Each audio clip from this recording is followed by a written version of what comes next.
আসসালামু আলাইকুম সকলকে welcome to our official tutorial school of CSC এর Python beginner to advance level কোর্সে। সেই কোর্সের আলোকে আমরা নতুন একটি প্রবলেম সলভিং সিরিজ তৈরি করেছি। এটি কি পাইথন প্রোগ্রামিং এর মাধ্যমে আমরা রিয়েল লাইফ সমস্যাগুলো সমাধান করার চেষ্টা করছি। তো সেই আলোকে আজকে আমরা নতুন একটি প্রবলেম সলভ করব, সেটা হলো দ্বিঘাত সমীকরণের প্রবলেমটি কিভাবে আমরা পাইথন প্রোগ্রামিং এর মাধ্যমে সলভ করতে পারি। সেটি প্রথমে আমরা থিওরিটিক্যালি শিখব, দেন আমরা প্র্যাকটিক্যালি ইমপ্লিমেন্ট করব।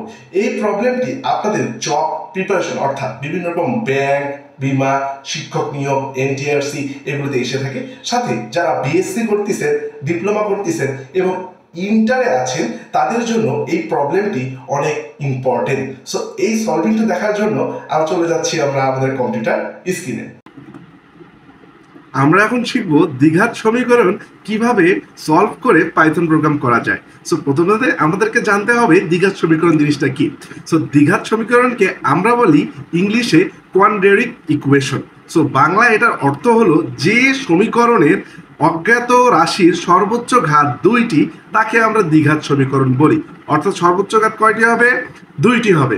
সো আমাদের প্রবলেমের মাধ্যমে সলিউশন অর্থাৎ উত্তর বের করতে হবে দুইটা জিনিসের মান, একটা হচ্ছে x1 এর মান, একটা হচ্ছে x2 এর মান। তার আগে আমরা প্রাইমারি দ্বিঘাত সমীকরণ ইকুয়েশনটা একটু দেখি। সো প্রাইমারি দ্বিঘাত সমীকরণ ইকুয়েশন হলো ax² plus bx plus c equal to 0। এটা থেকে আমাদেরকে x1 এবং x2 এর মানটি বের করতে হবে। সেটা কিভাবে করতে হবে সেটার জন্য আমি একটি অ্যালগরিদম তৈরি করেছি। চলেন আমরা অ্যালগরিদম দেখি। সো প্রথম স্টেপ অর্থাৎ প্রোগ্রামের শুরুতে আমাদেরকে কাজ করতে হবে, সেটা হলে প্রথমে আমাদের ইনপুট নিতে হবে A B and C. A B C কি? এই যে এ, এই যে বি, এই যে সি। অর্থাৎ ইউজারের কাছে আমি তিনটা ইনপুট নিব, একটা কি এর মান নিব, একটা বি এর মান নিব, একটা সি এর মান নিব। দেন আমরা একটা ডিটারমিনেন্ট অর্থাৎ ডি এর মান বের করব। সেটার জন্য সূত্র কি? B square minus 4ac। অর্থাৎ এই ডি এর মানের উপর নির্ভর করে সামনে আমার কার্যক্রমগুলো চলবে। সো এতটুকু খুবই সহজ সূত্র, সেটা কি? বি স্কয়ার মাইনাস 4ac, এটা কি হবে? ইকুয়াল টু কি? ডি। সো এখন আমাদের ডি এর মান নির্ভর করে কিছু কাজ করতে হবে। যদি ডি এর মানটা 0 সমান হয়, একটা কেস হইতে পারে। আবার আরেকটা কেস হতে পারে কি? ডি এর মানটা যদি 0 থেকে বড় হয়।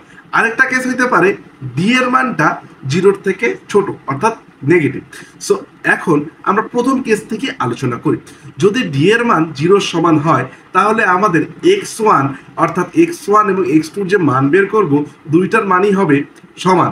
তাহলে এটার জন্য একটি সূত্র আছে, সেটি হলো মাইনাস বি ভাগ 2a। এটা হচ্ছে যদি ডি এর মান 0 সমান হয়। এখন যদি ডি এর মান 0 থেকে বড় হয়, অর্থাৎ কি? 0 থেকে বড় অর্থাৎ যে কোনো পজিটিভ নাম্বার, সো সেটা হলে x1 এবং x2 এর মান হবে ভিন্ন। সেটার জন্য একটা সূত্র আছে, খুব সহজ সূত্র। দেখেন, মাইনাস x1 এর জন্য minus B plus root D ভাগ 2a। দেখেন সেম, প্রায় সেম। দেন x2 এর জন্য জাস্ট একটা চেঞ্জ হবে, জাস্ট আপনি প্লাসের জায়গায় মাইনাস করে দেবেন, তাহলে x2 এর সূত্র হয়ে যাবে। এটা কি হবে? Minus B minus root D ভাগ 2a। সো এখানে দেখেন সূত্রটার মধ্যে কিছুই হয়নি। এখানে দেখেন মাইনাস বি আছে, এখানে মাইনাস বি, এখানে মাইনাস বি। জাস্ট এটার সাথে কি হয়েছে? Plus root D minus root D add হয়েছে যদি ডি এর মান 0 থেকে বড় হয়।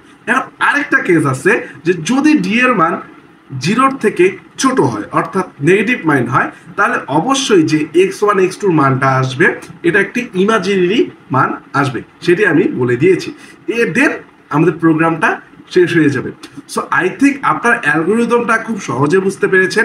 এটি হচ্ছে দ্বিঘাত সমীকরণ অ্যালগরিদম, অর্থাৎ কোনো কাজের কতগুলো স্টেপে হয় অর্থাৎ কার্য প্রণালী। সো এখন আমরা পাইথন প্রোগ্রামের মাধ্যমে দেখব কিভাবে দ্বিঘাত সমীকরণ নির্ণয় করতে পারি। চলেন আমাদের কম্পিউটার এনভায়রনমেন্টে।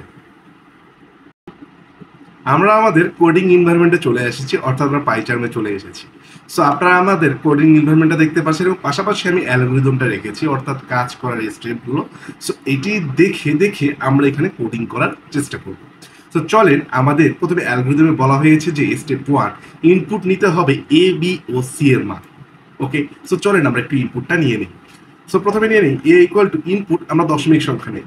সো দশমিক সংখ্যা নেওয়ার জন্য ফ্লোর এর ভিতরে আমি ইনপুট নামে ফাংশনটি ঢুকাই দিলাম।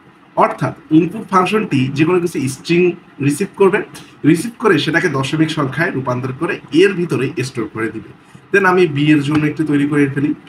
সো আমি এটা করার জন্য খুব সহজে করার জন্য জাস্ট কপি করে নেই, কপি করে ইকুয়াল টু দেই, দিয়ে পেস্ট করে দেন আবার সি দিয়ে ইকুয়াল টু দেই। সো এটার জন্য আমরা একটা কাজ করতে পারি, ইউজারের কাছে দেখার জন্য আমরা এখানে লিখতে পারি যে ইন্টার এ, দেন ইন্টার বি, দেন লিখতে পারি ইন্টার সি। সেটা সমান করার জন্য, সুন্দর রাখার জন্য এটা নিতে পারি। সো আমাদের প্রথম কাজ শেষ, অর্থাৎ ইনপুট নিয়ে নিলাম আমরা এবিসি, যেটা কোন সংখ্যায় নিলাম, দশমিক সংখ্যায় নিলাম। দেন আমি কি করব, ডি এর মান নিব। ডি এর মান নেওয়ার জন্য আমাকে কি করতে হবে, বি স্কয়ার মাইনাস 4ac করতে হবে। ওকে, এটা করে ফেলি। সো ডি এর মানটা নিয়ে নিই, ডি ইকুয়াল টু, আচ্ছা একটা স্টেপ স্পেস দিই, equal to B square. B square মানে হচ্ছে বি গুণন বি, কে আমরা বলতে পারি বি স্কয়ার মাইনাস 4 গুণন এ গুণন সি। অর্থাৎ আমরা যে এর মানটা পাবো এটা এখানে চলে আসবে, সি এর মানটা পাবো সেটা এখানে চলে আসবে, এবং যে বি এর মান পাবো সেটা এই জায়গায় চলে আসবে। দেন এটা ক্যালকুলেশন করে ডি এর মান আসবে। দেন আমরা ইন্টার চাপ দিব, দেন আরেকটা ইন্টার চাপ দেন নতুন একটা স্টেপ বোঝার জন্য। আপনারা যদি এটা স্পেস নাও দেন কোনো প্রবলেম নেই। দেন আমাদের কি, যদি ডি এর মান 0 সমান হয় তাহলে এই জিনিসটা হবে, যদি ডি এর মান 0 থেকে বড় হয় তাহলে এই জিনিসটা হবে, আর যদি ডি এর মান 0 থেকে ছোট তাহলে এই জিনিসটা হবে, সেই জিনিসটা আমরা লিখি। ঠিক সেভাবে ইফ যদি ডি ইকুয়াল 0 হয় তাহলে কি করব আমরা, x1 ইকুয়াল টু কি করব, x2 ইকুয়াল টু কি করব, মাইনাস বি ভাগ 2 গুণন এ। দেন আমি কি করব, প্রিন্ট করে দিব x1, প্রিন্ট করে দিব x2। ক্লিয়ার আপনারা? আমরা এই কাজটা করে ফেললাম। দেন আমরা ইলসিফ বের হয়ে আসলাম, ইলিফ, ইলসিফ আমি দিয়েছি, ইলিফ দিলে হয়ে যায়। ইলিফ যদি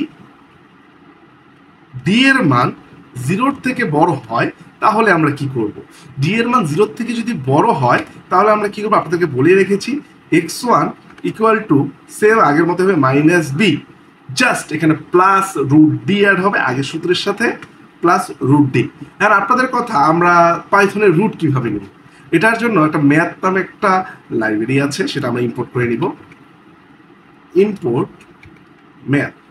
সো দেখেন ম্যাথ দিয়ে আমি কিভাবে করি। ইম্পোর্ট ম্যাথ যখন করলাম, এটার ভিতরে হাজার হাজার মেথড এবং ফাংশন তৈরি করা আছে, অর্থাৎ প্রোগ্রামাররা আমাদের জন্য আগে থেকেই এই কাজগুলো করে রেখেছে। এখন যদি আমি ম্যাথ জাস্ট ডট দিই, দেখেন কত ধরনের ফাংশন, কস, অ্যাক্রস, এটেন, পাই সব চলে আসছে। সো আমার দরকার SQRT। দেন এটার ভিতরে আমি টাকা ঢুকে দেবো ডি ভাগ 2 গুণন এ।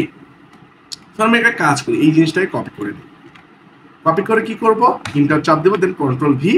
দেন একটা কাজ করব, এটা জাস্ট x1 এর জায়গায় x2 করে দিব, দেন প্লাসের জায়গায় মাইনাস করে, গ্যাপ স্পেস চলে এসেছে, আমরা স্পেসটা একটু কমাই দিই তাহলে আমাদের দেখতে সুবিধা হবে। সো আমাদের দেখেন যে দ্বিতীয় কাজটা শেষ। আর আমার তৃতীয় কাজ কি, যদি ডি এর মান 0 থেকে ছোট হয় তাহলে কি হবে, ইলস যদি 0 থেকে ছোট হয় তাহলে আমরা প্রিন্ট কি করে দিব, রুটস আর ইমাজিনারি। আমরা একটা কাজ করতে ভুলে গিয়েছি, এখানে আমরা x1 এবং x2 প্রিন্ট করতে ভুলে গিয়েছি। প্রিন্ট করে ফেলি, প্রিন্ট x1, প্রিন্ট x2। আমরা প্রিন্ট করে ফেলেছি, আমাদের এই কাজটিও শেষ। অর্থাৎ কি, এখন চতুর্থ স্টেপ কি, প্রোগ্রাম ডান। অ্যালগরিদম তাহলে বুঝতে পেরেছেন, আমরা যদি অ্যালগরিদমের স্টেপগুলো ফলো করি তাহলে আমাদের প্রোগ্রামটি হয়ে যাবে। চলো একটু রান করে দেখি প্রোগ্রামটি হয়েছে কিনা। সো এটা হচ্ছে আমাদের প্রোগ্রাম। সো রান করি, রান করলে আমরা এ এর মান যাচ্ছে, এই হচ্ছে 14.1, বি এর মান দেই -5, সি এর মান দেই 23। দেখি কি অ্যান্সার। সো আমাদের রুটস আর ইমাজিনারি, অর্থাৎ এই তিনটা ক্যালকুলেশন করে এটা চলে এসেছে এই জায়গায়, বিটা চলে এসেছে এই জায়গায়, এবং সিটা চলে এসেছে এই জায়গায়। এটা ক্যালকুলেশন করে সে দেখতে পেরেছে যে এই ডি এর মানটা মাইনাস আসতেছে, তাই সে কি বলে দিয়েছে, রুটস আর ইমাজিনারি, অর্থাৎ আমরা দ্বিঘাত সমীকরণের যে মান আছে সেটি বের করতে সক্ষম হয়েছি। আপনারা চাইলে এভাবেই সহজে পাইথন প্রোগ্রামিং এর মাধ্যমে দ্বিঘাত সমীকরণের মান বের করতে পারেন। আপনাদের ভিডিওটি কেমন লেগেছে অবশ্যই আমাকে কমেন্ট করে জানাবেন। দেখা হবে নেক্সট কোনো ভিডিওতে।